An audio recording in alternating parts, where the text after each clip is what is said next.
जी, आप सभी मीडिया बंधुओं का बहुत ही धन्यवाद है। हमारे बीच में हमारे साथ इस जीएसटी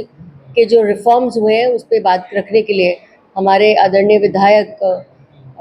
सुनील भारद्वाज जी हमारे साथ हैं, जो एमएलए हैं रामनगर के। पहले तो शुरुआत करें तो हम माननीय प्रधानमंत्री जी को हृदय से धन्यवाद देते हैं, आभार व्यक्त करते हैं कि उन्होंने एक बहुत ही बढ़िया जो है जीएसटी का रिफॉर्म जो है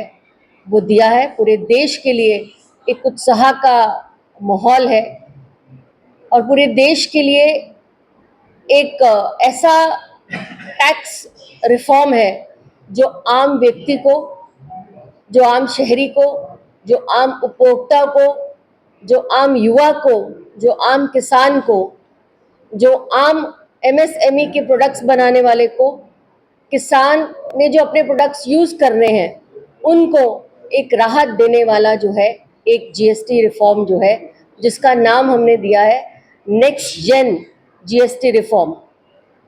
माननीय प्रधानमंत्री जी के नेतृत्व के अंदर इस देश ने एक ऐसा रिफॉर्म, टैक्स रिफॉर्म देखा है जो बहुत सिंप्लीफाइड है। आपने देखा कि इस देश में 2014 से पहले जब हम बात करें तो कितने सारे मल्टीपल टैक्सेस जो थे वो लगाए जाते थे और इतने टैक्स होते थे कि एक सिंप्लीफाइड जो तरीका नहीं होता था टैक्स को जो है करने का। लेकिन इसको कहीं ना कहीं अमली जामा जो है माननीय प्रधानमंत्री जी के नेतृत्व में एक टैक्स रजीम को सिंगल टैक्सेशन के द्वारा जो है इसको लाया गया और बहुत ही सिंप्लीफाइड किया गया। इसकी नींव अगर मैं आपको बताऊं तो माननीय हमारे पूर्व प्रधानमंत्री श्रद्धेय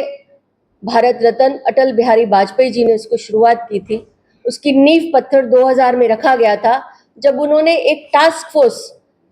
पूरे देश के अंदर टैक्सेस पे क्या रिफॉर्म होने हैं उसके ऊपर एक पूरा इन्होंने एक रिफॉर्म जो है, टास्क फॉर्म जो है वो बनाया था। लेकिन 2004 के बाद जब कांग्रेस की सरकार आई तो कांग्रेस 10 साल तक इस टैक्स को समझ ही नहीं पाई कि इसको रिफॉर्म कैसे लाना है। अगर इसका पूरा श्रेय जाए तो माननीय प्रधानमंत्री जी के नेतृत्व में आदरणीय हमारे पूर्व वित्त मंत्री अरुण जेटली जी ने 7 महीने के बाद जो है पार्लियामेंट के अंदर इस बिल को लाया, इसको इंट्रोड्यूस किया और देश को एक नया रिफॉर्म सिस्टम जो है बनाया। ये कहेंगे विश्वास था सारी स्टेट्स का भी, क्योंकि हर स्टेट के अंदर अलग अलग टैक्स लगता था, अलग अलग चीजें होती थी, लेकिन पूरे स्टेट्स के अंदर चाहे वो किसी की भी सरकार हो, लेकिन उस नेतृत्व का जो है उसके ऊपर उनका विश्वास था कि एक सिंगल टैक्स सिस्टम जो है आया और इस सिंगल टैक्स सिस्टम ने इस देश की रूपरेखा को बदल दिया। आपने देखा कि किस तरह से कांग्रेस, प्रधानमंत्री जी ने ध्यान दिया कि कैसे कंजम्पशन को बढ़ाया जाए। जो सबसे छोटा रिंग है, जो सबसे निचले वाला स्तर है, वो है टैक्स पेयर। उस टैक्स पेयर को बहुत ज्यादा ब्रॉड किया गया। ब्रॉड यानी कि जो 125 करोड़ हिंदुस्तानी था 2014 के 17 के बताते हैं कि सिर्फ 65,000 हुई टैक्स देते थे, लेकिन उसके बाद इसको बहुत ब्रॉड किया गया और टैक्सेस को जो है एक सिंप्लीफाइड तरीके से जो है पूरे देश के अंदर आज आप देखिए 125 करोड़ हिंदुस्तानी जो है वो टैक्स पेयर है और इतना सिंप्लीफाइड टैक्स किया कि हर व्यक्ति को लगता है कि मैं टैक्स को जो इसको दूं और भरूं।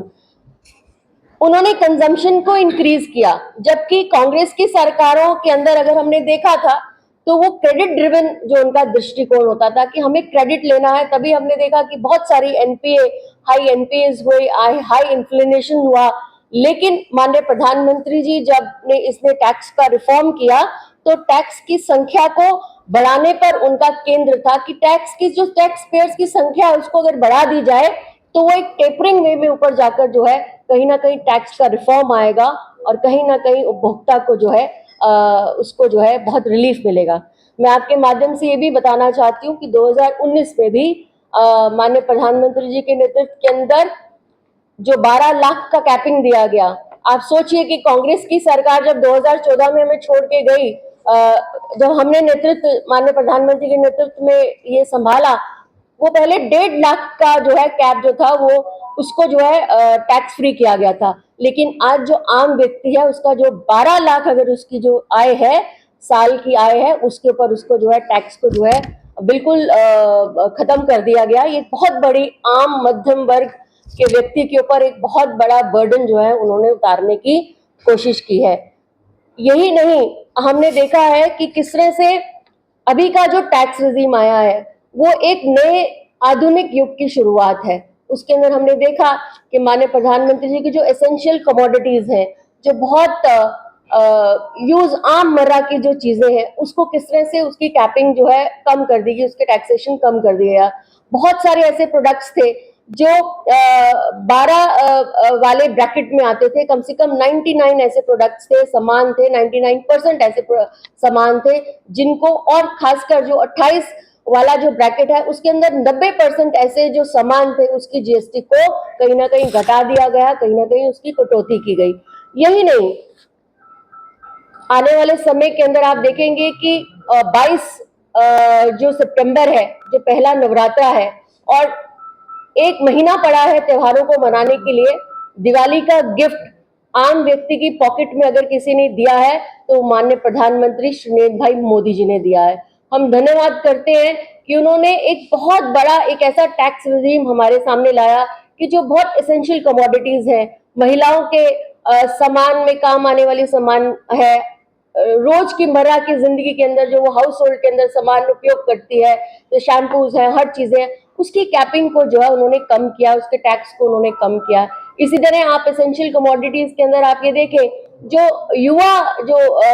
व्यक्ति है, युवा के द्वारा जो वो यूज करता है एजुकेशन के अंदर, उसको कहीं ना कहीं उसको कम किया है, उसके स्लैब को कम किया है। आपने देखा कि किस तरह से प्रधानमंत्री जी के नेतृत्व के अंदर इस टैक्स रिजीम के साथ जो है माननीय प्रधानमंत्री जी के नेतृत्व के अंदर हमारा जो युवा शक्ति है, जो एजुकेशन लेता है, उसको किस तरह से उसकी जो कमोडिटीज वो यूज, रोजमर्रा की कमोडिटीज को यूज करता है, उसके भी स्लैब को कहीं ना कहीं कम किया है। आपने देखा कि हेल्थ सेक्टर के अंदर जो इंश्योरेंस है उसको कहीं ना कहीं कम करने की कोशिश की गई है, और मुझे लगता है कि आम राहत, आम व्यक्ति को जो राहत है वो इस टैक्स रिफॉर्म से, इस टैक्स रिजीम से जो है हमें मिली है।